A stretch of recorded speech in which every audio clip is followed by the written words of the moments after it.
In this alternate version of the United States, a military takeover has turned the country into a totalitarian dystopia. A man known as the Major is the only leading figure. Eventually the regime creates a deadly competition called the Long Walk, where the winner will receive fame, fortune, and one wish for anything they want. The entire event is broadcast on national television, and for many people it's their only chance to escape poverty. Volunteers sign up for the competition and a lottery chooses 50 to compete. The only competitor from the state of Maine is Ray, who is being taken to the event by his mother Ginny. The mood in the car is clearly tense and Ginny wishes Ray would change his mind about competing, but Ray reminds her it's not her decision to make. When they arrive at the location, Ginny hugs Ray tightly and breaks down as she says goodbye. Afterward Ray goes through the front gate and meets Peter, who is very friendly. In fact, most of the players appear to be friendly and soon they're all happily chatting while waiting for the event to start. Curly keeps pacing while trying to hide how nervous he is, and the other boys notice he looks very young. He claims to be 18 but nobody believes him. Soon the Major arrives and gives each boy a metal tag with their assigned number, telling them that they're men now. Then he gives a speech, reminding them that the Long Walk was created to inspire and reintegrate the value of work ethic in a country that has been struggling financially since the war. Every year after the event there's a spike in production, so the Major truly thinks this works and the nation's problem is just laziness. While he talks, the competitors are given bracelets that will measure their speed. Next the Major goes over the rules. Everyone must walk until there's only one person left and there's no finish line. They have to keep a speed of 3 miles per hour, and if they fall below that, they get a warning. If they can't make speed in 10 seconds, they get another warning. At 3 warnings, they'll be shot. Stepping off the pavement will get them shot without warning. The Major ends his speech by making everyone cheer and shoots his gun in the air to officially start the competition. The boys start walking and military trucks follow them down the road as they record everything. The area is empty and bleak because crowds are only allowed on the final stretch. At the beginning only those who live near the road can come out to watch. A cop salutes as the boys pass by and an annoyed Gary gives him the finger before spitting on the ground. At first everyone is serious and concentrated, but by mile 5 many of the boys are chatting. Stebbins slows down a little and immediately gets a warning, so he fixes his speed. The other boys wonder if it was a strategy to test the limits. Gary has to stop walking when he feels a rock in his shoe and soon the soldiers are giving him the warnings. After the 3rd warning a soldier gets ready to shoot, but Gary puts the shoe back on just in time to keep moving. The other boys think he's an idiot but Gary claims he did it to get some rest. By mile 7, the boys are chatting about the prize. Arthur admits he's only here for the money but Ray says there are more important things. The other boys are skeptical so Ray explains by going on a rant about the system. The government makes them believe they're volunteering to participate, but actually the system has made them so poor and desperate that they're here because they have no better choice. Some of the boys think it's not a good idea to talk negatively about the Long Walk on camera, but Peter is impressed and agrees they should use the money to help people. Then Peter lights a cigarette. Hank warns him that it's a bad idea, but Arthur asks him to share. Their teasing is interrupted by Richard pushing through. He's writing down everyone's names and numbers because he wants to write a book about the Long Walk that will make him famous. Peter thinks it's dumb because if he wins, he'll already be rich and famous. Sometime later Curly yells in pain because he feels a cramp in his legs. He starts to slow down and the soldiers warn him, so Ray helps Curly walk while he and Peter keep encouraging him with words. Feeling motivated, Curly tries to keep moving on his own, but the pain is too much and he collapses on the ground. After the 3rd warning, a soldier shoots Curly in the head.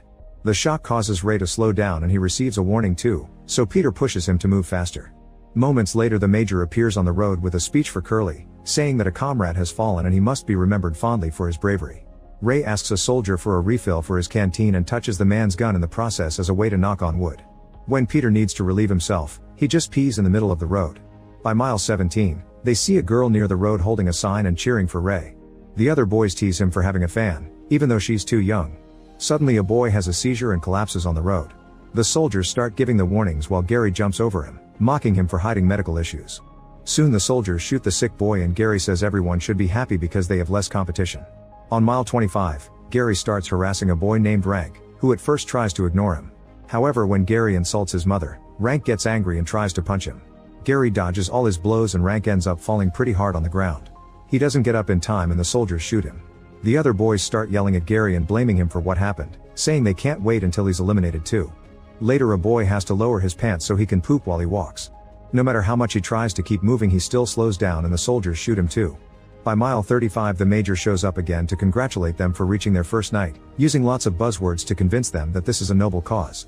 Ray starts dozing off and dreams about his mother. The soldiers give him a warning when he slows down and Peter has to wake him up.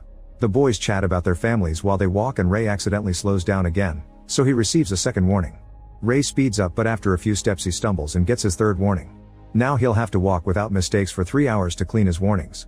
Peter tries to be encouraging, but Ray is nervous and snaps, saying Peter is only pretending to care. At that moment the group reaches a steep hill that makes it extra hard to walk. Soon everyone is getting tired and several boys fall, so they get shot. Ray tries to ignore all the death behind him but has to deal with Gary mocking him.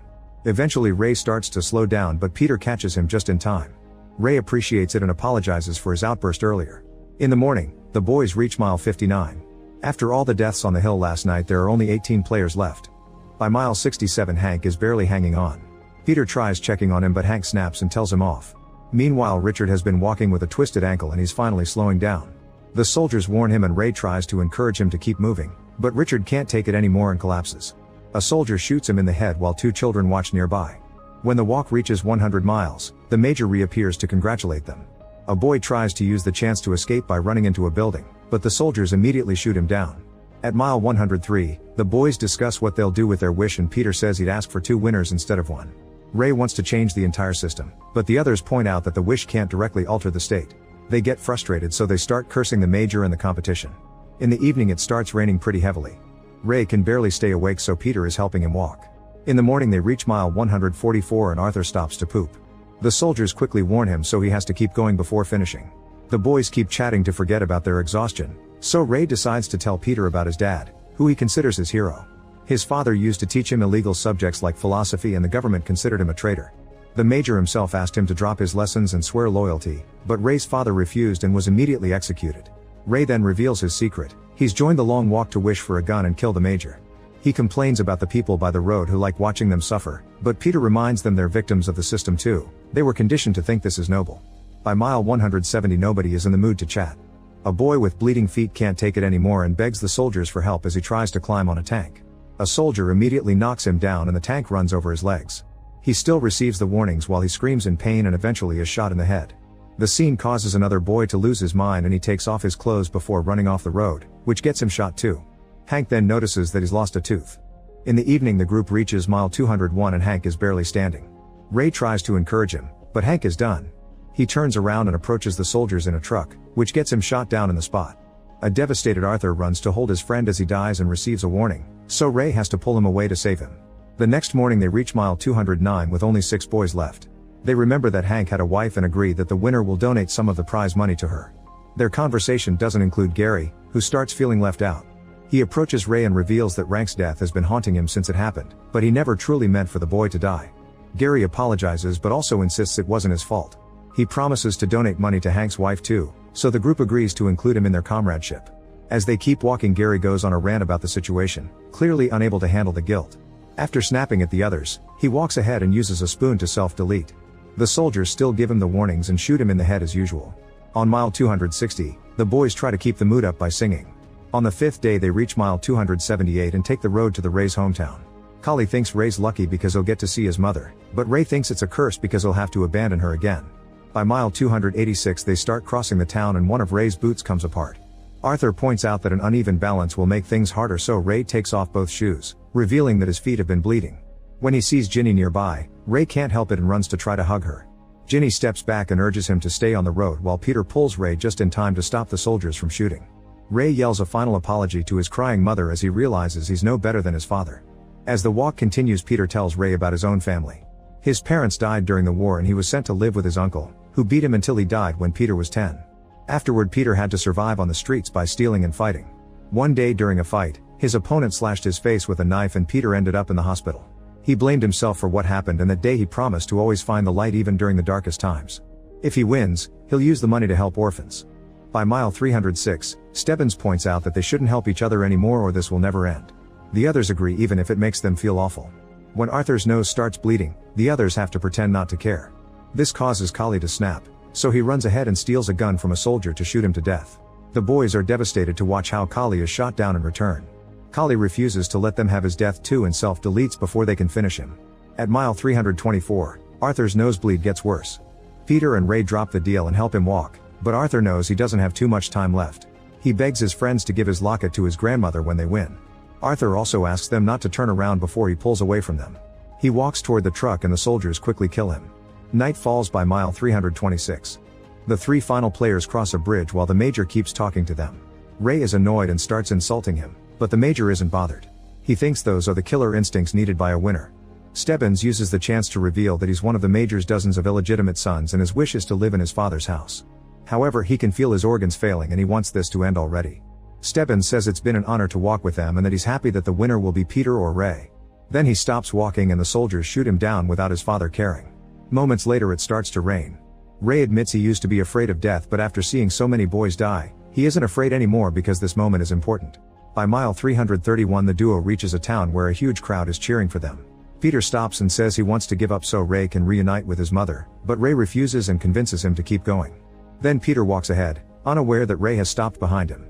Soon the soldiers shoot him down and Peter tries to come back for him, but since he's the winner the soldiers drag him away. Ray tells Peter that he loves him and apologizes to his mother before the Major appears to execute the final shot that kills him. The crowd cheers and fireworks fill the sky while Peter has a breakdown.